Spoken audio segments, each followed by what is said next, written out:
Right. Yeah.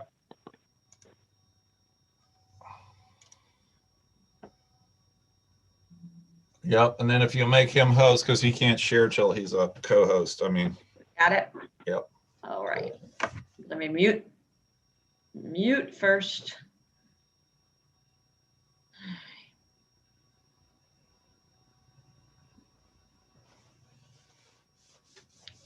Okay, please just make me a co-host.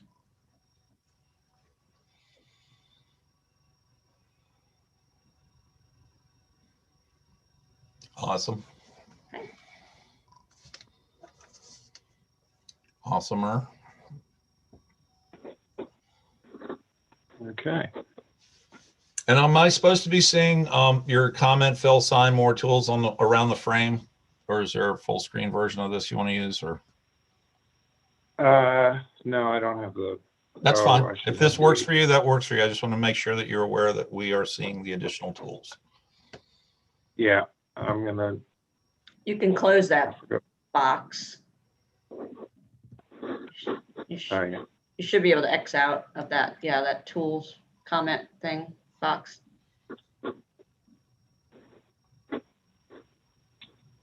Or just click the arrow on it, you know, the little side arrow halfway down in that Yeah, toolbox. There you go. that's cool. It makes There it we go. smaller.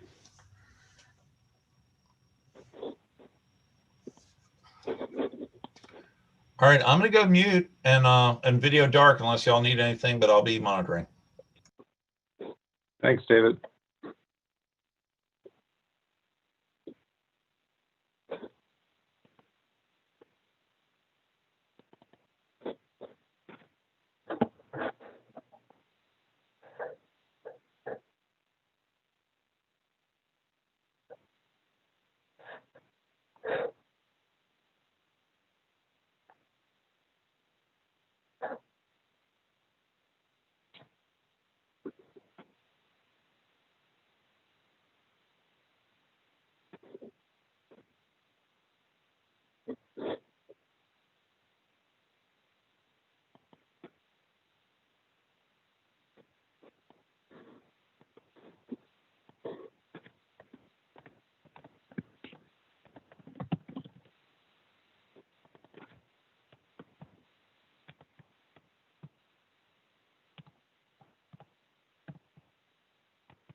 Do you want to test to make sure that the captioning is streaming to YouTube real quick before we get started?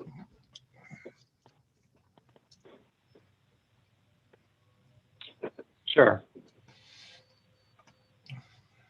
So Carolyn, any chance you could just give us a little bit of, there we go. Thank you very much. If we can get that. And then if Betsy, you can confirm on your stream that you're getting the captions across. Will do. It's showing up. Excellent. That's all we needed. Thank you. Okay.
Good afternoon. This is George Worthington. For those of you who've just joined us, we will be starting momentarily. We're just waiting for a few other folks to join.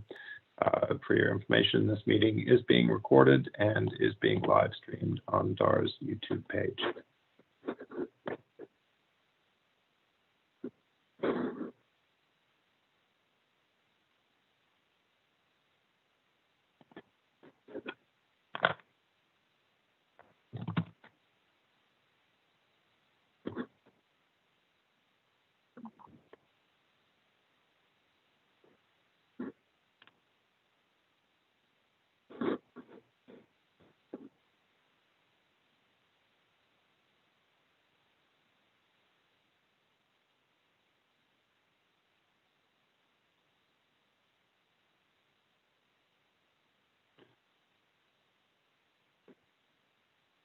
And good afternoon. This is George Worthington. Just for those of you who've just joined us, we will be getting started in just a minute. We're just waiting on Lana, who's just joined. For your information, this meeting is being recorded and is being streamed via DAR's YouTube page.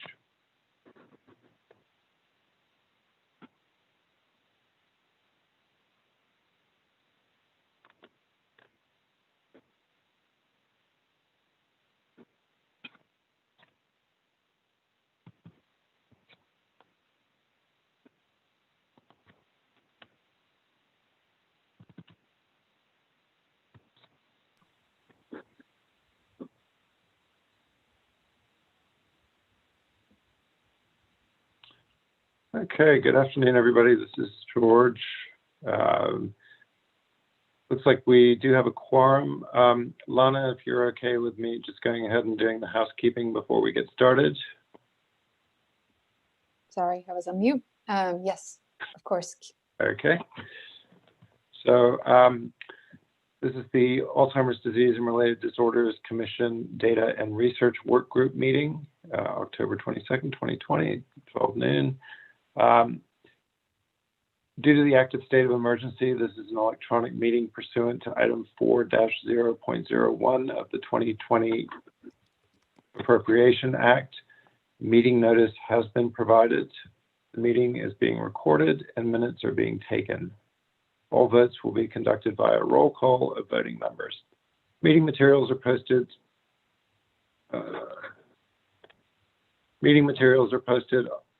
Under the tab shown on the shown in this web address, vda.virginia.gov/boardsandcouncils.htm. Members of the public are able to live stream this meeting via the DAR's YouTube page. Please be advised that if the live stream is interrupted, we will need to pause the meeting until it is restored.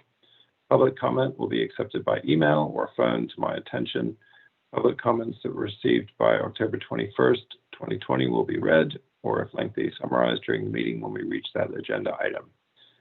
Just to go over the Zoom functions, I'm sure everybody's familiar with these by now, but please keep your microphone on mute unless you are speaking. This helps reduce background noise. Also, before you speak, please state your name. Not only does this help your colleagues on the work group know who is talking, but it also helps with documenting the minutes and the closed captioning. This is particularly important as committee members will be discussing recommendations and our captioner will be trying to caption the discussion. Members, if you have your video enabled, please be aware the system may capture your image and video in the public streaming and recording. You may use the chat feature as well to let us know of any technical issues.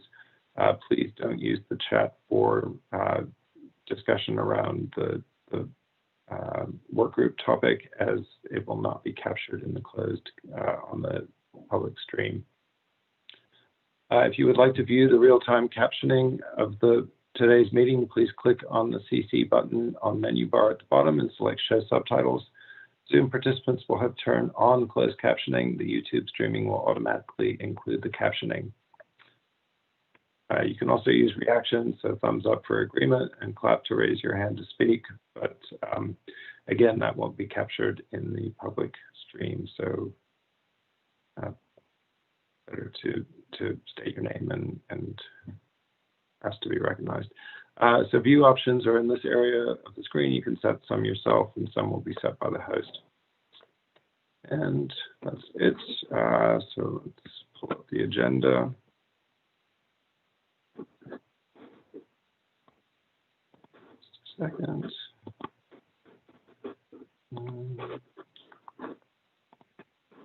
Okay, can everybody see the agenda? Yes. Okay, so I'll turn it over to you, Lana. If you'd All like right. to, and I can yeah. do a roll call of members if you like for. Sure. You want to do a roll call and then we'll start with welcomes and introductions? Yep. Okay. Okay, so these are in no particular order. Pam Teester, Here. Carol Manning, Here.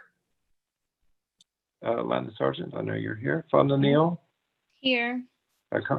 Thank you. Connie Kugel sent her regrets. Laura Bowser Here. and Margie Shaver. Here. Okay, everybody's here. We have a quorum. Great. I'll just start with a round of introductions and welcome everyone. I want to thank everyone for, again, taking the time to meet and pick up where we left off. I'll start. I'm Lana Sargent, the chair of the data work group and vice chair of the commission. I work at VCU, carry a clinical practice as well as do research on cognitive cognitive impairment and physical frailty. I have a personal connection with several members who have Alzheimer's disease, and I'm happy to be a part of this group. Laura, you want to go next? Sure. So hi, this is Laura Bowser. I am chair of the commission. I apologize. I'm going to not have my camera on because my toddler is running around like a crazy person. But my background is in business, but I am personally drawn to the disease as my mother passed away with early onset Alzheimer's 3 years ago. And I have been working with the Alzheimer's Association for probably about the last 5 years as a volunteer. Thanks. Pam, would you like to go next? Sure. So I'm Pam Teester. I'm a professor and the director of the Center for Gerontology at Virginia Tech. I do a lot of research on the rights of individuals and particularly on elder mistreatment and surrogate decision making. And let's see, what else would I say? Getting ready for Halloween. My daughter is going to be a blow up T-Rex. And let's see, I really have a great affinity to working on this project with adults who have Alzheimer's disease and dementias, particularly in the bioethics realm of people who make decisions for them, and very particularly for persons who are unrepresented. Thanks. Carol? Hi, I'm Carol Manning. I'm professor of neurology in the Department of Neurology at the University of Virginia, and I'm director of the Memory Disorders Clinic. And I am very happy to be here. Great, thank you. Fonda. Hello, I'm Fonda Neal. I work at VCU School of Nursing as the PhD and DNP program coordinator. My involvement with with Alzheimer's, I am a caretaker to my mom who was diagnosed with Alzheimer's last year at the age of 88. And so I am her caretaker. I also became involved with the Alzheimer's Association Richmond chapter as a faith outreach representative. Thank you. Great, thank you. And Margie. Good morning, or I guess it's good afternoon. I'm Margie Shaver. My background is in marketing and media. My mom, my grandmother, and 3 aunts all had Alzheimer's. I've been an advocate, an ambassador, and volunteer for the Alzheimer's Association for probably 15 to 20 years now. So glad to be here. Thanks. And that's everybody live. That's great. So we have an incredible group, so we should really be able to come up with some innovative ideas today to continue on the work we were doing before. George, you were adopt agenda. Do we Yep. need to do something So there? we do need to do a roll call vote to adopt the agenda. So if anybody has any amendments to the agenda, you need to put those forward now. Any changes or amendments to our current agenda? No, looks good. Okay. And All then we right. open it up for So I'll do- public. Go ahead, George. I'll need to do a roll call vote to adopt the agendas. Okay. So yes, no, or just present. Pam Teester, Present. Carol Yes, Manning, yes, Lana Sargent, Yes. Rhonda Neal, Yes. Laura Bowser, Yes. Margie Shaver. Yes.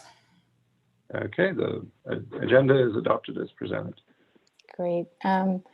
So we are public, so we can open up for public comment. But if no comments, we can move on to reviewing and approving the minutes from last meeting. Yeah, let me just pull those up.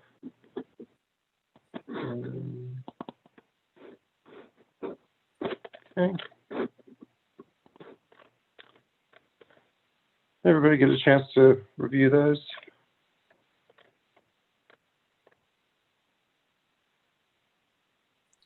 And were there any changes or amendments to the minutes from the last meeting? None here. This is Fonda. I didn't see any changes. Okay.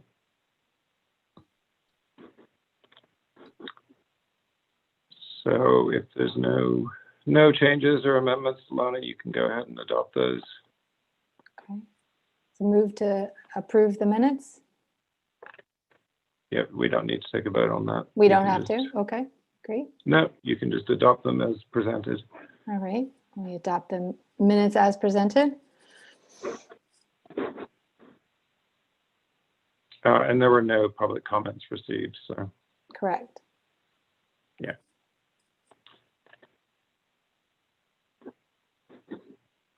So All right, moving right great. along.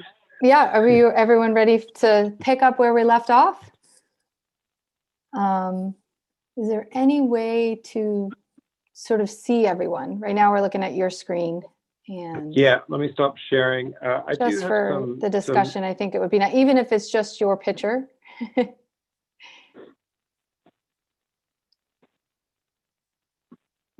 Okay, so I think yep, there we go. Great. I have very limited bandwidth, so I'm going to keep my video off today. Yeah, But I do have some just some introductory comments, and I got some feedback from Connie Kugel based on the last meeting. Great. Do you mind if If I that's start with okay. just a summary of our last meeting to kind of bring everyone? Yep, please do. Yeah. So last meeting was our first meeting and we had a lively discussion. A reminder that the focus really is to open discussion about exploring, proposing and supporting initiatives to improve the understanding and needs of people in underserved populations or communities. That falls under two of our action plans for the state plan. And that is regarding increasing the number of projects aimed at better underserved, understanding underserved communities and really engaging individuals in research that are from underserved communities. And last time we had a great discussion, I think really kicked off around, Carol Manning's submission to become an Alzheimer's center for the state. We had a discussion around creating a forum for opportunities to basically share we talked about it in twofold. One was to create a forum for research opportunities, to sort of collect data around what research was going on within the state. We talked about kind of refining our goals and what data we would want to collect. And then secondfold, we talked about creating these potential flash presentations that could be done not only by researchers, but caregiver or care partners, and even providers. And we haven't really fleshed out all the details, but we've certainly come up with a lot of innovative ideas. And so it'd be great to revisit those and maybe even start to refine. So that was the number one focus, was really just the forum idea that we have. And then the second one was how to improve statewide data collection, which we've always talked about as that being somewhat challenging to gather. So those were the two main focuses for our discussion last time that I'd like to continue to bring forward for discussion.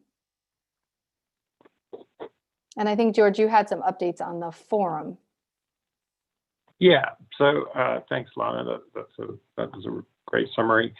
Just on the second point, the data collection, that is going to be on the agenda for the full commission meeting in December.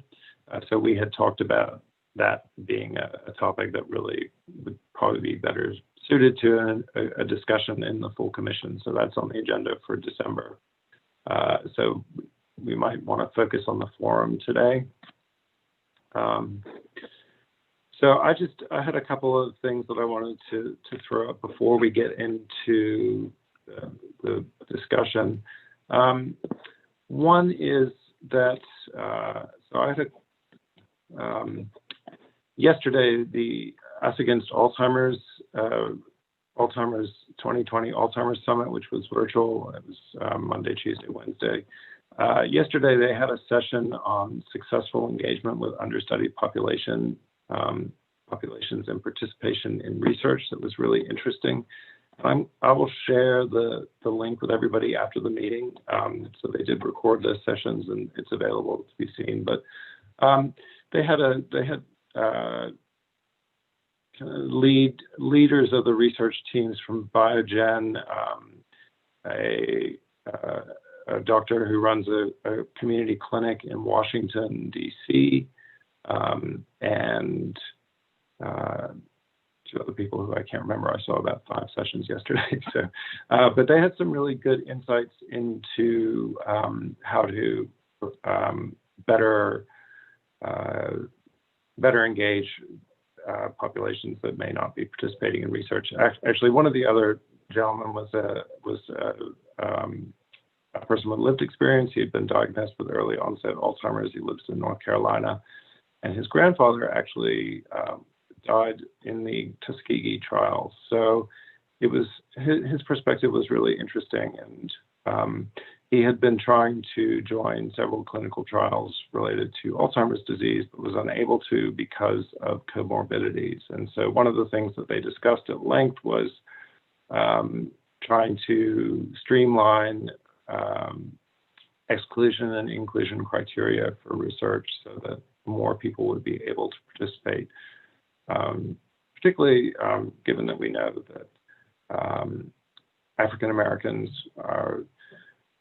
have twice the odds of developing Alzheimer's, but it's often undiagnosed, and it's also a population that tends to have higher comorbidities, and so may be structurally excluded from many research projects. So I thought that was really interesting perspective, and probably you all have thought about that before, but I hadn't considered all of those ramifications. And then I had a couple of ideas about, so we're, as you all know, we did receive the BOLD Act funding. We still haven't had an initial partnership meeting for that. It was supposed to happen today or yesterday, but unfortunately, not everybody could make it, so we're going to try and convene next week.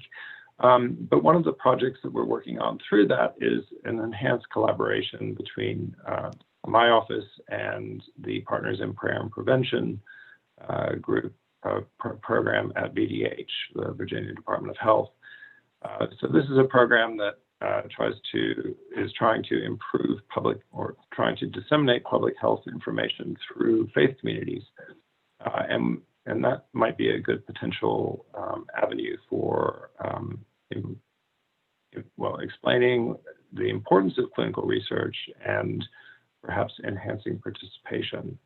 And then just one of the other points from the meeting from the session yesterday, they had talked about the importance of engaging with community health centers, so bringing research to the people, to the patients where they are. And so for many underserved populations, they may be receiving healthcare at community health centers rather than at large academic hospitals.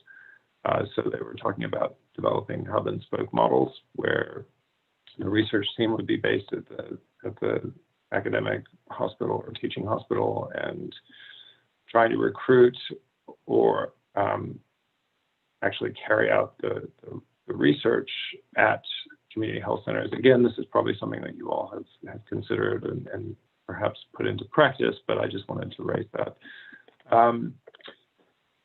In terms of so I did send everybody some notes just to kind of move this forward a little bit. Connie Kugel, who's unable to be with us today, did have some ideas. One, her first point was concerns about the research forum overlapping with the Virginia Neuroscience Initiative, and Lana and I have the same idea. And so the Virginia Neuroscience Initiative lost its funding last year, and so it was moved temporarily to VCU up until June. And both Lana and I attempted to get in touch with Karen Bell, who used to run the webinars and kind of the interest groups and those sorts of things, and also Dr. Randall Merchant, who was running the initiative. So far, we haven't been able to get in touch with either of them, but we would like to tap their expertise on this. So I think that issue of overlap is not an issue anymore, and in fact, there's now a space for a research forum such as we're proposing. So it may not be able to take, I mean, we're not looking at covering everything the VNI did, but certainly the Alzheimer's interest group. We'd really like to get the mailing list. So if anybody has some ideas of how to get that, that would be great. And Connie also had some ideas about, so I did send a very draft registration form for the forum, and particularly in terms of the research themes, she suggested adopting the same ones that are on the International Alzheimer's and Related Dementias Research Portfolio, the IADRP. And so I've had a look at that. There's 8 categories: so molecular pathogenesis and physiology of Alzheimer's disease and Alzheimer's disease-related dementias, diagnosis, assessment, and disease monitoring, translational research and clinical interventions, population studies, dementia care and impact of disease, research resources, consortia and public-private partnerships, and finally, brain aging and common mechanisms related to dementias. So I think it would make it simpler if we adopted those, because people should already be registering their research projects, and it would just, if we have the same categories, I think that would make it simpler. And she also asked that we include or highlight the RDRAF projects in the letter that we send out. So again, I attached a draft letter just for early consideration. And so that's the kind of feedback I was looking for. So yes, we can certainly put that in. And she also addressed one of the questions from the minutes in the last meeting, which was about who's doing caregiver research. And she said this question for Virginia is easily answered through the IADRP. Just ask for category E, which is the dementia care and impact of disease. So I don't know, and this is a question I have for the group, whether every researcher actually puts their projects into ADRP. Is that a requirement of IRBs or something? But anyway, so that was her thoughts. And then I'll just run through my notes quickly. So I did have a question about branding. So the commission is currently working on several different initiatives in the work groups that, as I started thinking about it, I thought, well, maybe we should have a single branding message for all of these. So I've just put Dementia Capable Virginia as a kind of working brand, and then subtitle that initiative of the Alzheimer's Disease and Related Disorders Commission and the Virginia Department for Aging and Rehabilitative Services. I think it would help make much of what we're doing a little bit more cohesive to have a single brand. And I really welcome suggestions and ideas for what we might call that. And I'd be interested in hearing your ideas on that. So for example, the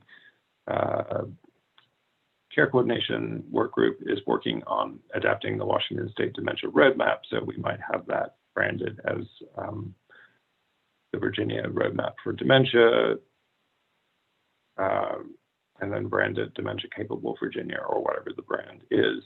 But just to lend some cohesion. And then my idea was this would be similar to the Live Well Virginia brand that the Virginia Department of Health uses, and DARS, some of DARS programs like the falls prevention programs fall under that Live Well Virginia brand. So something along those lines I thought might help raise our profile, and then we'd be able to kind of market all of our initiatives as one rather than have multiple different initiatives.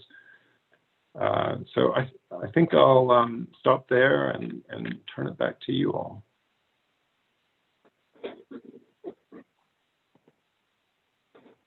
So I'd like to open the discussion, where we started last time, which it sounds like since we're going to talk about the data collection at the commission, then we can really focus on this, idea that's germinated within the group around the forum.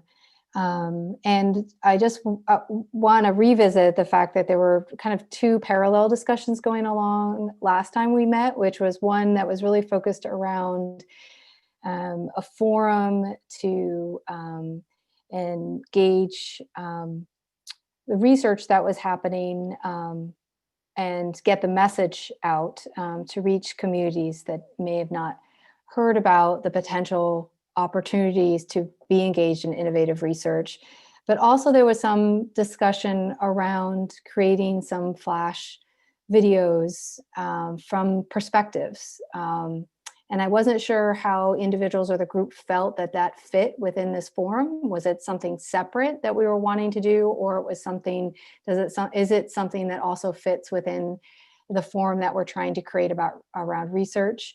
I'll just remind you all, there was a discussion around creating not only these flash videos to present research, but to have real stories from caregivers, at care partners, as well as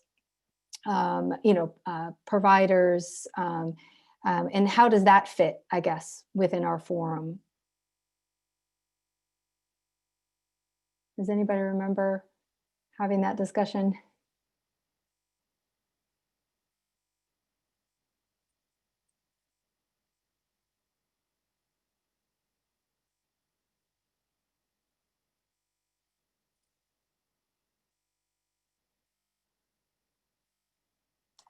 I don't want you to have to hang out there indefinitely with no response from anybody, but I'll try to get it back in my head. I think I probably have some COVID brain going on. So I just didn't want you to feel like you were hanging out there forever. Don't we all? That's Okay. I see people I don't honestly, recall. racking my brain. The discussion about videos, I don't remember. Okay. I'm always worried. I'm always worried I thought it up and have no memory of it. So I hope I didn't. Pam, I do remember you talking about this idea of flash. Sounds like me. It was, these flash presentations that we talked about as an opportunity to present the research that was going on. And it's a really great idea. We, without actually getting to the platform piece, although George and I had an email about what platforms we could potentially use for these. But so one of the ideas would be, any individual who gets our draft funding, we could partner with them to present flash presentations of their work that would be featured. Also, we talked about, the opportunity to have other individuals present, so such as maybe care partners or other individuals within that forum create these flash presentations. And so if you look at George's the document that he sent out that's titled Data and Research Work, but it says Virginia Dementia Research Forum. There's a note on there about guidelines for a 5 to 10 minute presentation. That came out of our discussion around these flash forums, these flash video forums. I still like it. So just before I hopped on this call, or about within 45 minutes, we had this is not what you all necessarily do, but it's aligned. So we had an international hour to talk about elder mistreatment. That was the topic, right? And so they really only had 5 minutes to do stuff. I didn't present, but I stage managed because I had to make sure they all would stick to their time, and I kept chatting. I'm like, stand by, stand by, stand by. And it really was pretty dynamic. And believe it or not, everybody stayed on time. And so there were no PowerPoints, I was like, please don't do that. Just talk for 4 minutes. We don't need, just talk. And so, or if you have to have a PowerPoint, one, but I think that went really well because I'm still getting emails from people all around the world saying they like that format. It's so much better than you stuck in a presentation with me in a tiny box for 20 minutes where you actually, you are multitasking on something else. It's also a very personal way of presenting work to the community. So I'm familiar with Connie has talked about the ADRDC and registration. I don't think that everyone is required. I don't know if anybody else knows about this. Nobody's really required to register their work there. I also don't know how many people in the community really know how to access it. And so I think we'd want to create a forum that allows people easy access, but also if literacy is a limitation, or being able to scroll through a list of all of the research trials that are kind of happening across the state to try to connect your mom or dad with something. And the limitation might be, being able to look through a long list or maybe technological challenges, that a quick presentation might, one, be much more personal and create a nice connection. And also, maybe also limit, or take away some of the challenges that some individuals might have in accessing, big databases full of research, like something like ADRDC.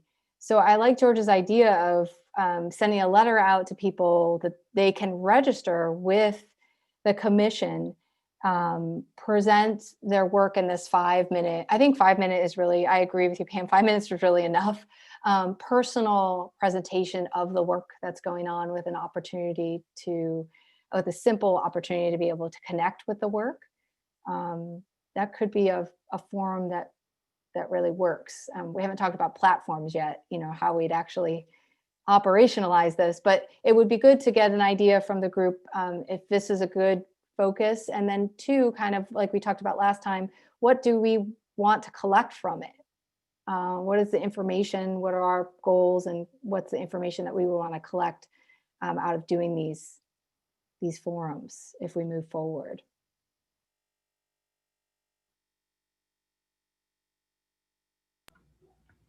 This is Laura. I do like the idea. And I remember having the conversation and opening it up to caregivers and caretakers. I actually am interested in learning what data people are looking for, because I feel like there's just there's so much data and so much of it doesn't speak to each other.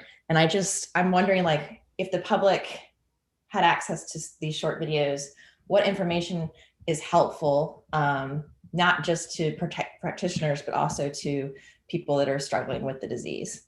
And so I almost feel like I don't know if we open it up to both and then see which kind of gets the traction and figure out how to hone in from there. But I feel like there's just a bunch of different directions we can go in. Yeah, so I hear you saying the idea of opening it up to researchers to do their 5-minute presentations on the work, but also opening it up to anybody, really, to see what kind of response we get. Mm-hmm. And what kind of and then taking it from there, have that sort of shape the focus of the forum. Anybody else have some ideas on that or thoughts? Yeah. Oh, go ahead. I'm sorry, please. I was just going to say we probably need to think who the audience is going to be. Is it aimed at other researchers? Is it aimed at general public or potential research participants, or both? And if we used a kind of open platform like YouTube, something like that, then it would be available to anybody. We would get data on views and things like that. I'm not sure we would get data down to who is actually watching these things, but that might be an option, just to kind of keep it as open as possible. So that's a good question, I think. George, I'm sorry, was that Pam that wanted to make a comment? It was, but follow through with George's thread, because that's a really important one. Yeah, I think so too. So, defining our audience is probably, because that also sort of defines the focus of the work that we might be doing, or what we put up there. So what do people feel? Well, originally, I think as we started talking, it seems like the audience is really reaching anybody who might be interested in knowing about what research is going on across the state. So it's the way I see us starting to shape this discussion or the forum is around all of the work that's going on. Anybody who wants to basically partner with the commission to create these forums that allow people across the state to know what work is going on. And it would be connecting them with their video to anybody across the state.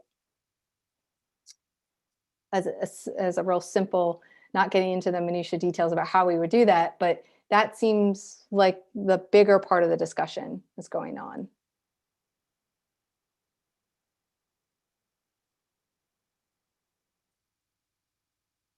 Anybody else have thoughts on what's the target audience that we want to reach?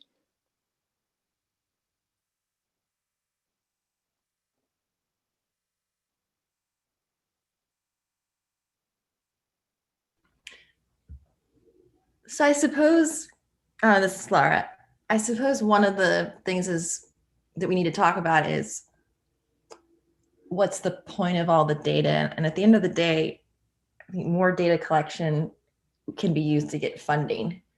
So in some ways, even though we want to open it up to everyone, I think the goal should still be getting data in order to advance our argument for funding, which makes it a little bit more industry specific. But I don't want to lose traction, though, from people that are actually suffering with the disease, and sort of their stories, because I feel like a lot of policy and support comes from those conversations as well. Right. And maybe that becomes, this is Lana, maybe that becomes something separate that we do, Yeah. not a part of the forum itself. But in the forum, if we really focus on connecting researchers with community partners or partners that are, already doing work with underserved populations. So our faith community groups, maybe groups that are already working with underserved populations, Latino and African American, that maybe that is our primary goal. And then the data that comes out of that is not only how many views, but maybe if we could even track how many people we were able to connect, right? So how many individuals were we able to connect with certain projects? That might be a little tricky, but we could certainly talk about different ways in which we could track that. Even just, that can be done sometimes on certain forums in which they click to connect out to be, to have interest in a particular study or to reach out to find out more information about a particular study. That all can be tracked. So, we can make a list of the information and the data that we would want to collect out of making these connections. One could just be how many people participate with us, right? And tracking that over time, meaning how successful are we with this platform at getting researchers to use our platform to share their information with underserved communities. And then second is how successful is this forum in connecting and actually getting individuals to enroll. And then I always feel like the third, the really big one is providing information back to the community. So out of the research that's done and out of the information that is maybe shared on the forum, how much of those results get to be shared back with those communities? And if we can help support that in any way. This opens up a huge can of worms as Lonnie, but so I don't know if you want to do it, but here's a thought. If you're going to have people, not researchers, attend, one, we got to provide a meaningful entree for them. So it's not just a bunch of people doing research, talking to each other, trying to look for collaborators or not. But the other thing might be to push at a community-informed discussion of the next projects. Not community-based, because I don't think you're going to get that right now, but I think a community, and maybe there's nothing, but maybe there is. So could we work to, as part of what makes us a little bit unique in a sense, would be a community-informed approach to work that needs to be done in this state.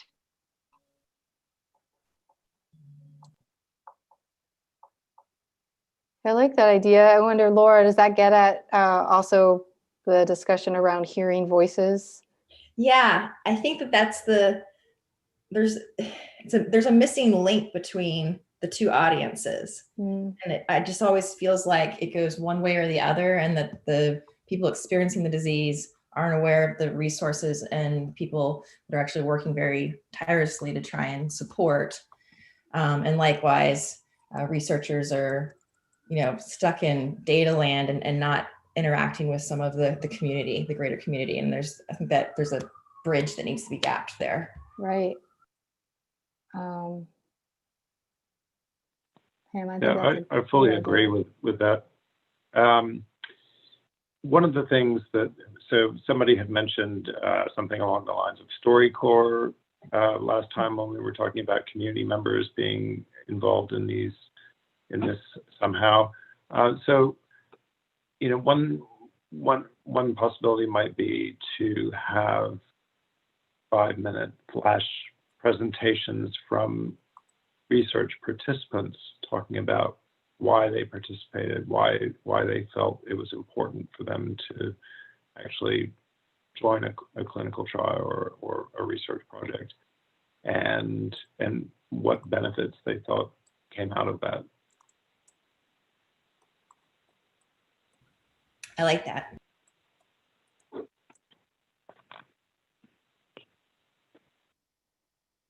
I like that too. I think it's good. But I do think it's a little bit different than what Pam proposed around community-informed discussions, because it's almost as if that's a little bit of a separate, but somewhat integrated, maybe a forum or opportunity where you're bringing information. It's actually a community engaged approach is what it is. You're bringing ideas that are coming from the community and from the individuals who are actually experiencing and living the disease to the researchers, and the ideas are coming out of the community to them. So it's almost twofold. One is certainly connecting individuals who are doing research, and certainly participants are participating in that research to communities that may have not known about this work. Second fold is actually taking the community and bringing those ideas to those researchers. So somebody who's really creative could think about this idea of these two entities almost coming together in one forum, like in one space. This idea of the work that's being done is being shared out to communities that may have not had access to it. And then the other side, which is the community bringing their struggles, their ideas to that space also to create innovative and new ideas. You can also almost see like an image of it. If someone was really creative, could create this great image of this of these two pieces coming together almost.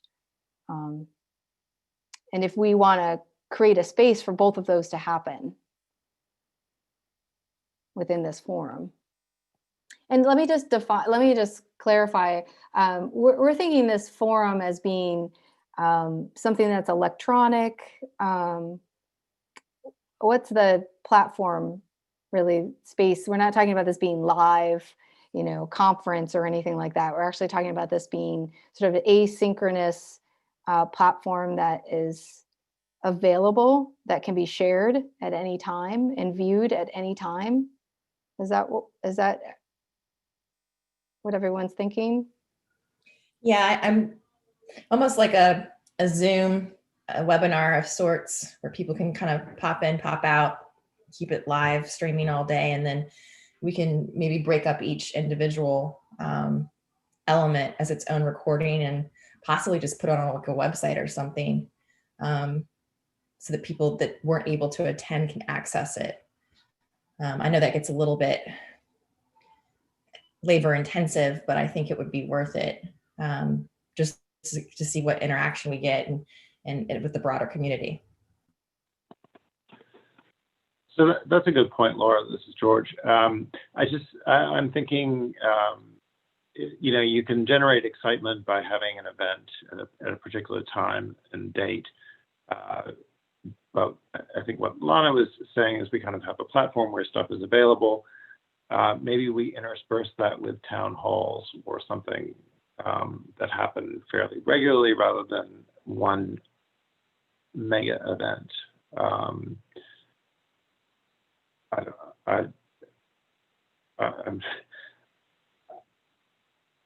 Maybe we start smaller with the idea of eventually having a larger event, but maybe we start by having the kind of asynchronous approach that Lana described. If it's something that's asynchronous initially, meaning we send out this letter that, the draft letter, that we have here from George to individuals and see what kind of response we get back for people who are interested in creating these flash videos with us. And we create a first asynchronous forum, we can start to see what kind of interaction we're getting and what kind of data we're getting, what types of research is coming to us, what location they're coming from, across the state, what populations they're trying to target. So we can collect all of that, start with it being asynchronous, which means we could also continue to work on the community informed discussion by sharing our platform with the community, with community partners, saying this is something we're starting to build. Go out to this link or this website to take a look. Would you be interested in participating in a live forum to where we could potentially bring people together for a live forum, like you're saying, Laura, where it would be recorded.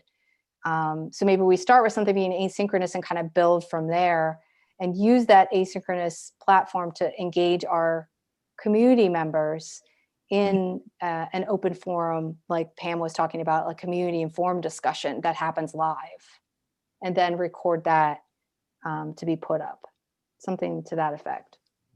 I like that. Again, we're just brainstorming here. I like that too. This is Carol. I have a question. How do the flash videos intersect with things that the Alzheimer's Association is doing? And we both don't want to do this, overdo what they're doing. We don't want to step on their toes and would want their collaboration.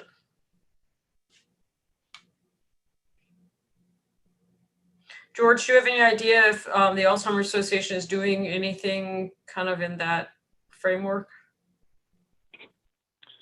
Not that I know of.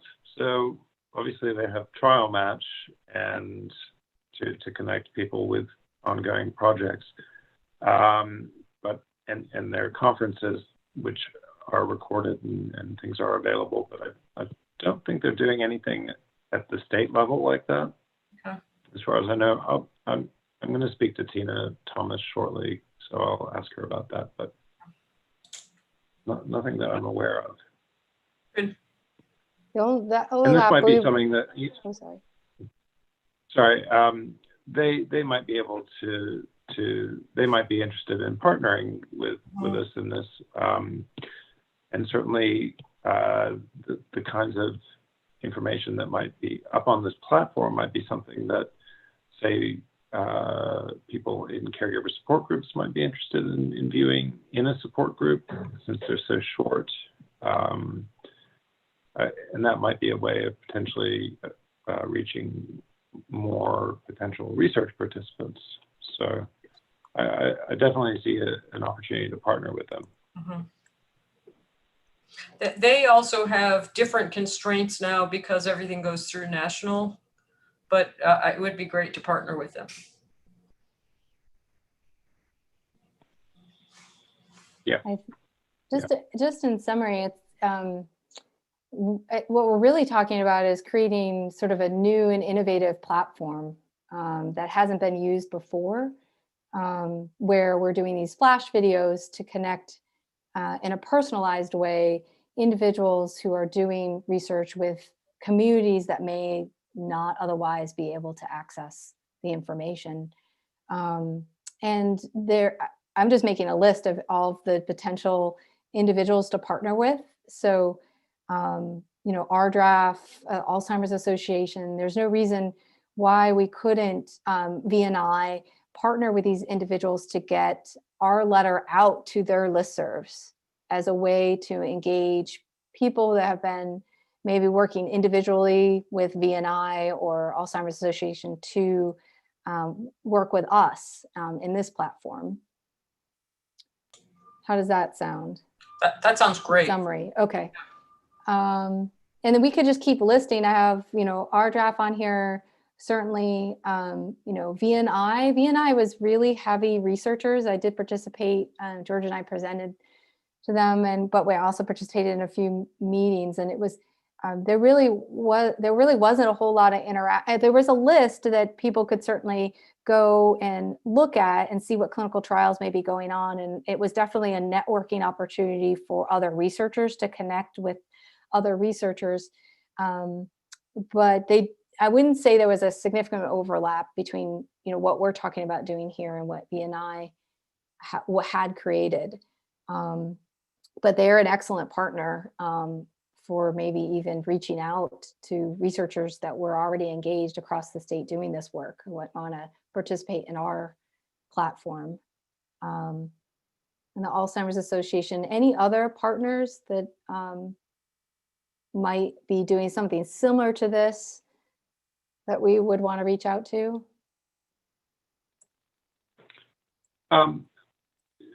BNI used to, was supported by Virginia Catalyst, so I'm wondering if maybe we speak to somebody at Virginia Catalyst to get their blessing or imprimatur on this, and then for when we reach out to researchers, then we can include that, you know, this is something that they support in some way, not necessarily financially, but just in terms of seeing this as a good thing to do. Right. Sorry. Because we're still unsure of what BNI looks like at the moment.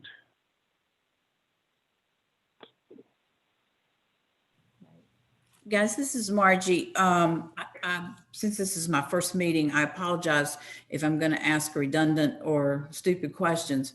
But I'm just now forming in my mind what we're talking about here, and I think the last thing that Lana said was probably making it more clear to me than what we've been talking about.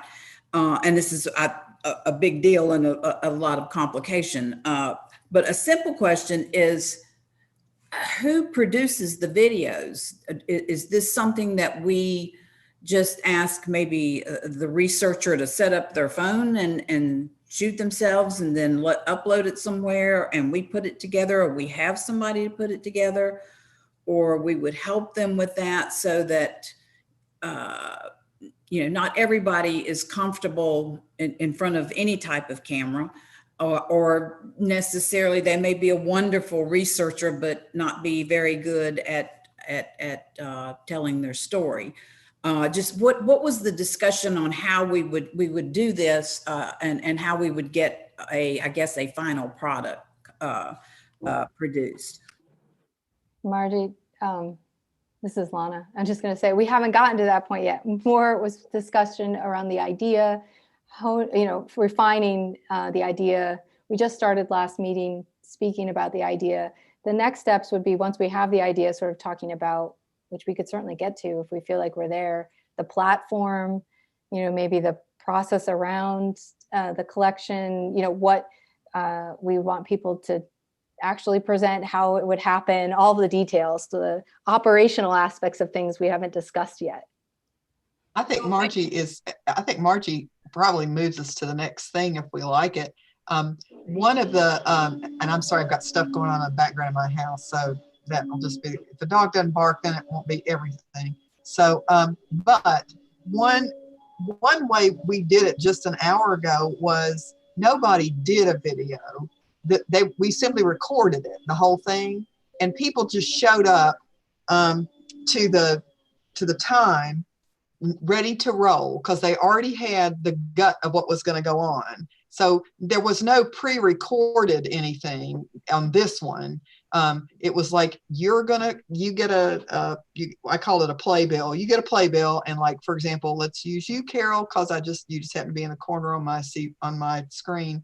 But like, you go, Carol Manning went from 10 to 10:05, and at 10 o'clock, you showed your face and you unmuted, and you went from 10 to 10:05. At 10:05, Lana came on, and she did 10:05 to 10:10. And we just went on like that. There are a couple glitches, but if you have somebody in the background kind of pushing it along, that I think is the way to do it. And everybody kind of watches in the group chat box to make sure everything goes quickly. But one person's standing by, the next person is presenting, and it kind of goes like that. It worked, you know, surprisingly, and I'm sure the rest of you don't. I have a number of long-winded friends who would like to talk about their research for the entire hour, and could and should, but not this time, because that wasn't this format. And bless them all, you know, they were able to stick with it really well. And only a couple of little glitches of somebody that couldn't get on, but we managed. So I don't think, for the first one at least, you want to do anything other than record the whole shebang and then let everybody just hop on for their time with guidelines. And then, but I think, I think again, what Laura has said is you got to be careful to fuse it so that there's not, maybe you're just a thought, and thinking off the top of your head is always a dangerous thing. But you could have like let's go back to you, Carol, a Carol present, and then a person who has been a research participant, not necessarily in your project, but something else, then they do the next one and tag off to Carol. I mean, you could, I'm worried about making a bifurcation between people who are researchers and people who are not. So that's the tricky part. But if you could kind of make it work in a more fluid fashion, maybe that's a way to make it work. Yeah, I think it's a lift. It is a lift. I think that that's a great way if we want to do more of a public forum to get, engagement. And then, if we're looking at individual videos, one of the clients I recently was working with, we basically just used Zoom to record a bunch of different talks where someone like maybe George or someone from staff would call in 10 minutes before with whoever's going to give a 5-minute, 10-minute presentation, walk them through sound and lights, and record it on your end, and then upload it to the cloud. And then that would be one video. And so you would just have them speaking to basically George. And that will give you the splicing of content. But that's going to be really asynchronous and not going to have the interaction of something that we would do for a forum. So if we did it more fluid, we'd have 3 hours of content with a bunch of different speakers, people engaging, then you would have to actually have a videographer break out those segments post-production if that's something that we wanted to have stored somewhere. So Margie is being shy here, but that was a great question. And Margie, wasn't your business advertising? And don't you have some feelings of, you have some expertise in this area, correct? Well, yeah, sort of. I'm just initially thinking that one talking head after another, even if it's something you're interested in, is going to just be awful. Even if every single one of those people has something very interesting to say, and it's things that you want to hear. I'll use this as an example. A friend of mine works for Goodwill, and they just had a video produced as a fundraising type thing. And they've used a guy from Modern Family. He starts it off, and I started watching it day before yesterday, and I could only it's 21 minutes long, and I could only get through about half of it, even though every single one of the different people talking and telling stories was interesting. After just a few minutes, it was just, okay, I just can't listen anymore to this or hear this kind of same kind of thing over and over. And I know from experience from working in television and doing other things, you just can't leave anything to chance. If it was a live thing where one person, or where one after another is coming on, somebody has to produce that. Someone has to say, you're next, you're next. Somebody has to be driving that, or there's so many things that can and will happen. And that if you put it together, if you recorded it, which again, I'm still learning about this whole thing. And first thoughts, I would think if that would be the better way to do it for several reasons. But there are so many programs out there, software out there right now that makes it pretty easy to do that. People can record themselves on their phones or whatever, upload it to a site. You can put it together, you can edit it, you can do anything you want to, and it's pretty easy to do. We've been doing some of these things for my mother-in-law who's in a nursing home. But anyway, those are just some of my thoughts, just from a marketing perspective, from the person that's sitting out there, that we want to see this and hear this, that if we throw something out there that turns them off, or they're just like, oh God, I can't listen to this anymore, it might not be good. Just some thoughts. These are all great thoughts. I think as far as the operationalizing, this is where the rubber hits the road, right? As far as how does this work? Certainly I think one long stream, I agree, probably is not going to work. But how about the idea if we were able to categorize many of the projects that were coming into groups, very much like George had led off with how they're categorized within a IADRP. So things that make sense to the public. So care partner work all gets sort of put into one folder, where if you're really interested in taking a look at what work has been going on across the state for caregiver work, you would open up that file. And if they were labeled appropriately, you wouldn't be watching a long stream of individuals. You would actually be going to individual recordings that may match your interest, right? And so if they were organized in a way that allowed people to select or view by category, then they wouldn't be going in and just seeing kind of these long videos. But it would take some sort of organizing and how people categorize their work and how we would categorize it, where it would sit, and how it would look. But if it's organized in such a way that people can specifically identify a topic, and then within that topic, identify a subtopic of videos that they would want to look at or view, then maybe that would be more palatable.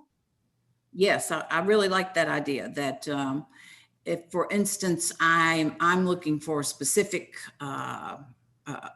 research or discussion on something specific to me, I can go straight to that thing and listen to it and watch it and such. Do we have someone that or do we have funds or someone that could help us actually put this together? Because another thing that would be worrisome is if this looks kind of amateurish, that, okay, they just had this guy sitting in his living room talking and threw some video together.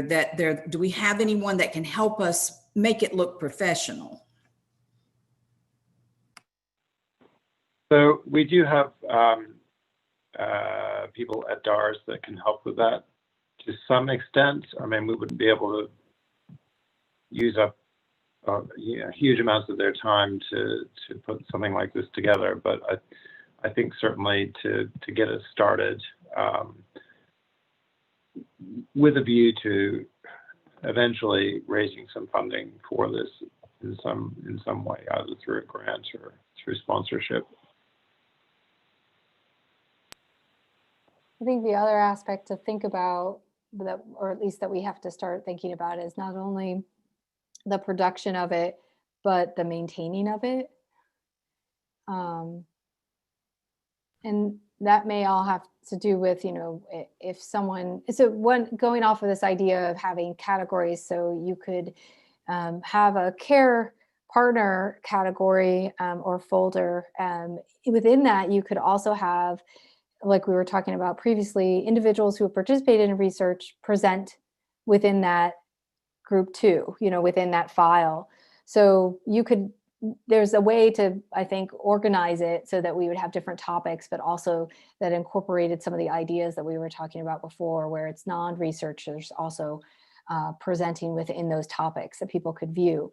But then the other piece of operationalizing that we'd have to think about is not only just getting it up and running, but also how do we maintain it? So when, a project has been completed, do we circle back to that individual and have them post something around their results or their findings that then goes back to the community, so that there's closure, and so that these things aren't just sitting there open for people, and maybe they're clicking on them or wanting to engage with somebody, but yet the project is finished, right? So I think we just have to think about not only the collection, the platform we want to have, making it look nice, as well as making it operational, what data we want to collect from that, but also circling back to make sure that things are closed out and aren't hanging out on, that it's maintained, I guess, too. That gives me another idea. We had in the market advertising business, we used to do things called donut spots.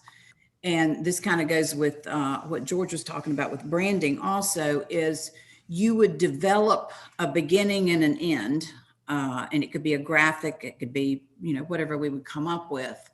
And then you drop video in the middle. So it would be something that we could do where you could drop that video in pretty easily. And you are constantly branding that our message in the beginning and the end of that, for lack of a better word, that spot is what we would call a commercial.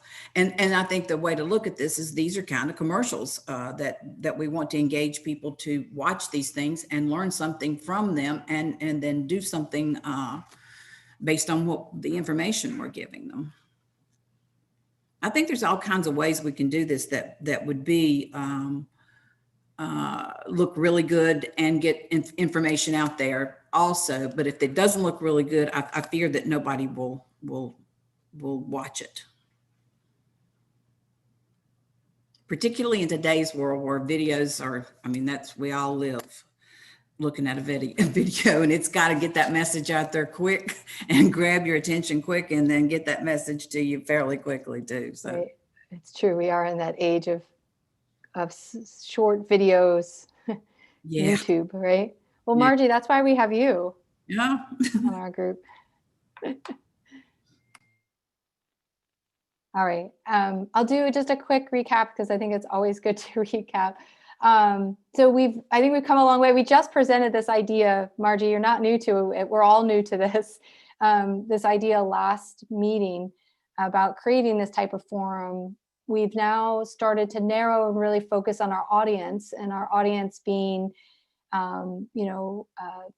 populations that have otherwise maybe not had access to this, to research opportunities. So connecting research with underserved populations, and maybe even entities that work with underserved populations.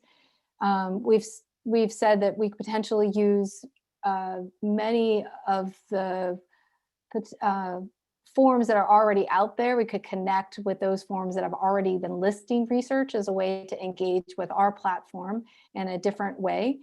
And then we've started to talk about actualizing this, and operationalizing this.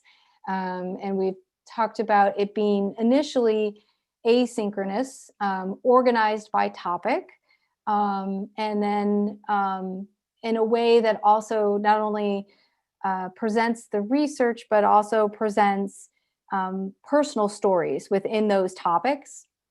And then we've talked about, how do we maintain the site and brand it, and make it professionally and useful.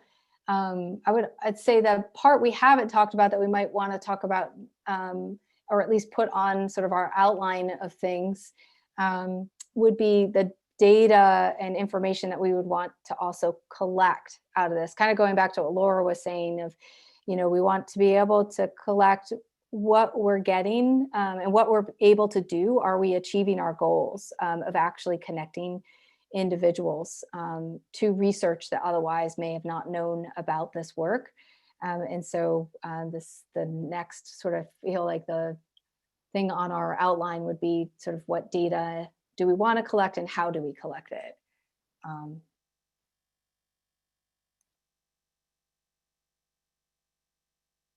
I'm just going to put that on our outline. We don't have to tackle it today if we don't feel like we can.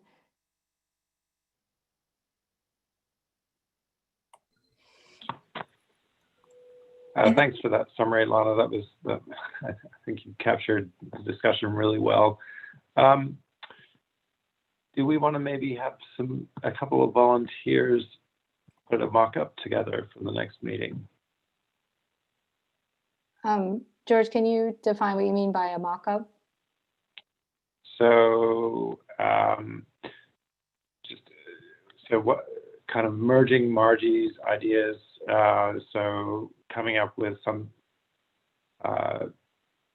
just mock-up branding pre and post, and then have a couple of volunteers, maybe you, Lana, and Pam, to record 5-minute segments that we could throw in and have a look at to see what this might look like.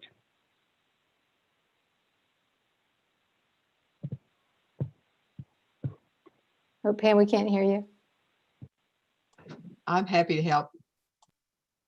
Same here. I think that could kind of help us think through the operational part of it. Yeah, and I can explore platforms and our capacity at DARS in terms of what we're going to be able to, how much we'll be able to support this and to what degree, and where we would need some outside expertise. I'm happy to help. I think we've got a production team. I'm going to keep a running outline, George. I'll send this to you if you want to put it in the minutes. But, of those topics that we probably continually have to hit, which is, who do we partner with? What are the operational aspects that we have to overcome or at least address? What's the data collection points? And how do we use this forum to reach the community? Those are I think the top sort of key points that I've heard come up, and we can just keep in each meeting sort of revisiting them until we feel like we've got them fleshed out. And then the last one I have on here is the community informed discussion approach, which we were talking about potentially could come out of this once we've created it, then creating a forum that allows the community to come together with researchers. So I'll keep that on the list too. Is there anything else other than what I've listed that people feel like we need, like big items that we would need to address in order to achieve this goal that we've put forward?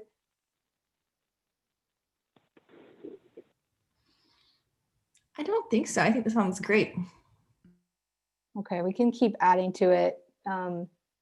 Certainly partners is the big one. Platform, operational things, what kind of data collection points we want to get. Certainly we want to get out of this. And also, how do we reach the community? What are the steps that we take to reach the community, and the community specifically that we want to reach? So I'll keep those big items on our list, and George, I'll share them with you so we can just keep them running for the next meeting. And we can, of course, add to it. All right. Where are we with time? I've kind of lost track of time. We have about 10 minutes. Okay. 12 minutes. Do we want to spend some more time just talking about operationalizing, like what this might look like? What people envision the asynchronous part of this work might look like? Like we talked about folders, a care partner folder, maybe George, I don't know if you can go through that list again you went through in the very beginning, and see if it makes sense for us to keep a similar list. Maybe just spending some more time on what this might look like. Yeah, I can go through that list again. So on their categorization is called Common Alzheimer's and Related Dementias Research Ontology, or CADRO. So they have 8 categories. The first is molecular pathogenesis and physiology of Alzheimer's disease and Alzheimer's disease-related dementias. The second is diagnosis, assessment, and disease monitoring. The third is translational research and clinical interventions. The fourth is population studies. The fifth is dementia care and impact of disease. The sixth is research resources. The seventh is consortia and public-private partnerships. And the last one is brain aging and common mechanisms related to dementias.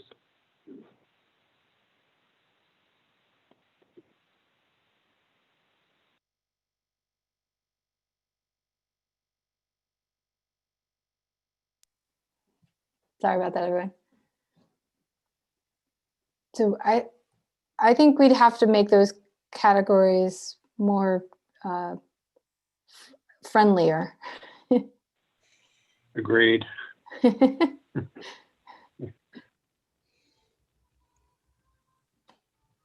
But they could also be driven by what type of response we get from individuals, you know, the information that's coming back to us.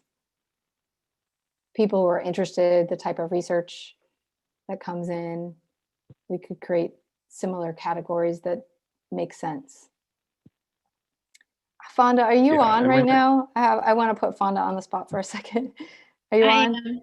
One of the things that you said to me early on was, you know, you were looking for some clinical trials for your mom, and even you had seen the researcher who was doing some research on Alzheimer's that had, I think it was a piece that was done at VCU, and you reached out to them. But I wonder if you could share kind of what your thoughts are from a caregiver who was looking for, you know, research to connect your mom with, you know, if you've got ideas or thoughts about what you would like to see. That was a initiative of mine, was to try to find, you know, research for her to participate in, but I've since changed my mind about that, only because of, I mean, you know, my mother's in an assisted living that's on lockdown, you know, for the past 6 months. And her, you know, I actually took her to the neurologist yesterday, and, you know, my mother does not believe anything is wrong with, you know, she's in, sorry about that. She's in moderate stage dementia or Alzheimer's. She doesn't believe anything is wrong with her, and she's in her right mind. So to take someone of her, you know, where she is with the disease, and to participate in a study, like, it's not going to work, because, you know, she's not there, and she's not going to be there because she's declining. So I think at this point, I mean, I would like to see, and of course, you know, everyone is in a different place with the disease, you know, those that have it. So I've been in support groups where the person with the disease, you know, the person taking care of someone is not where my mom is, right? And so they're looking for these opportunities for their loved ones to participate. And so that's why at the first meeting that we had, I suggested disseminating, you know, what this group comes up with, what we come up with, to the support groups, because there are folks looking for this information, and it appears that it may be sort of not easy to find. So I think it's just the access to it, you know, if it's a database, if it's, and I know the Alzheimer's Association has, I forget what it's called. It's a study, it's almost like a study database, I Like the believe. match, I think it's called. Yeah, the map, right. And I don't know if it's by zip code or what have you. But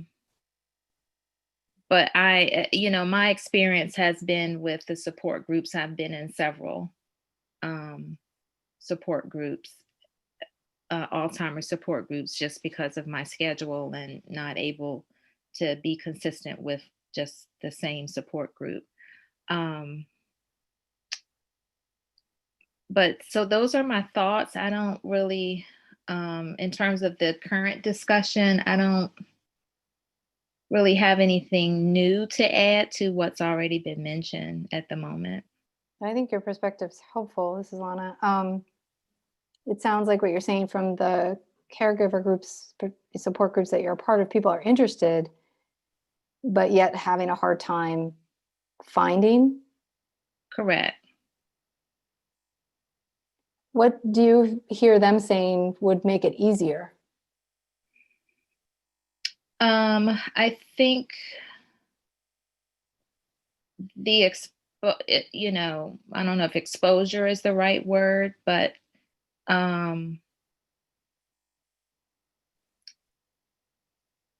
vehicles for, easy access, whether that's the support group, whether it's a link on the, Richmond chapter Alzheimer's Association website, whether it's through the, a flyer at their neurologist. I mean, for me, I'm taking mom to the neurologist every 6 months. That's the only, healthcare that she's receiving, related to the disease. Mm-hmm. So like, she's not at a facility or anything like that. She's not coming to VCU or, one of the other centers in town. So maybe it's, information that's disseminated to the other specialists that are treating the disease. But I think the support groups are a huge piece. Because right now, although we're not meeting in person, I mean, they're all Zoom and WebEx and some even conference calls, but we receive emails. So it's, the coordinator or lead person for each support group can send out that information to all the attendees of the support group, right? And Right. then, when we are back in person, we do, they do have resource material that they're physically handing to. Yeah. Well, that's helpful to hear and to know that people are interested. Maybe it's just about getting access to it. Mm-hmm. Okay. Well, George just informed me that we're close to a hard stop time. So I'll let you close up, George. Okay, so we'll aim on meeting again in January or February time, by which time we should have a couple of mock-up videos to show the group, and I should have some further information on potential partners. And I'm also going to try to get some information about what kind of sponsorship we can have. So I know there'd be a number of companies that would be interested in supporting something like this, but it's a question of whether we're allowed to do that. So I'll check on that and report back. And with Lana's outline, I'll send out some potential things to get feedback on from you all in the meantime.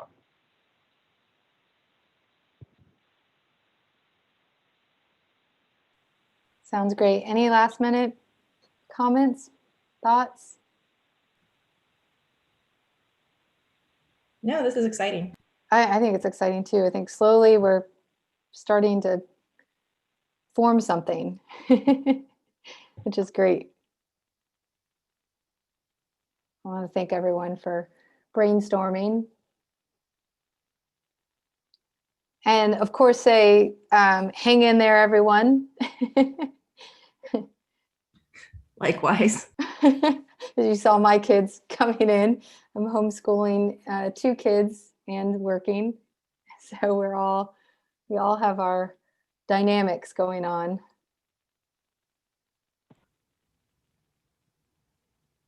Well, I think this has been very productive. Thanks, Lana. If you want to just go ahead and adjourn, we'll reconvene next year. That's great. All right. Thank you, everyone. We're going to adjourn the data work group meeting for the Alzheimer's Disease and Related Disorders Commission, our data and research work group. I thank you so much. Thank you. Bye. Thanks, Bye. Lorna. Take care, Thanks. everyone. Thanks, everybody. Bye-bye. Bye-bye. Bye, Pam. Bye, Margie.